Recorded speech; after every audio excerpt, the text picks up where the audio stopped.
অনুভূতি আসলে বলে প্রকাশ করতে পারবো না। আমরা যখন জানতে পারি যে আমরা কোয়ালিফাইড করছি, এটা আসলে কল্পনার বাহিরে ছিল। আমরা বহু বছর পরে এত কষ্ট করে এশিয়ান কাপের মূল পর্যায়ে জায়গা করে নিয়েছি, এটা আমাদের জন্য একটা বড় অর্জন। সর্বপ্রথম আমি মাকে কল দিয়েছি, মা এবং আমার পরিবার সবাইকে। তারা অনেক খুশি। আমি 2টা গোল করেছি দেখে। মা তো অসুস্থ, ওই কথা শুনে অনেক খুশি এবং আমাকে বলছে যে মনে হচ্ছে না সে অসুস্থ ফিল করতেছে। আমরা আসলে কোনো সেলিব্রেশনই করি নাই। আমরা আমাদের আরেকটা ম্যাচ বাকি আছে, এটার পরে সেলিব্রেশন করার পরিকল্পনা আছে।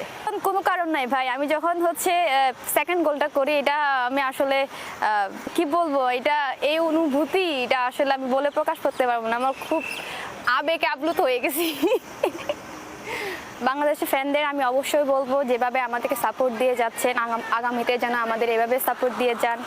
ইনশাল্লাহ আপনাদের সাপোর্টে আমরা আরও ভালো রেজাল্ট এবং ভালো একটা জায়গায় বাংলাদেশকে এগিয়ে নিয়ে যেতে পারবো। আমার তো আমার টার্গেট ছিল, আমরা যেহেতু দুবার সাব চ্যাম্পিয়ন, আর এখন আবার কোয়ালিফাই করলাম। ধীরে ধীরে আমার লক্ষ্য ছিল যে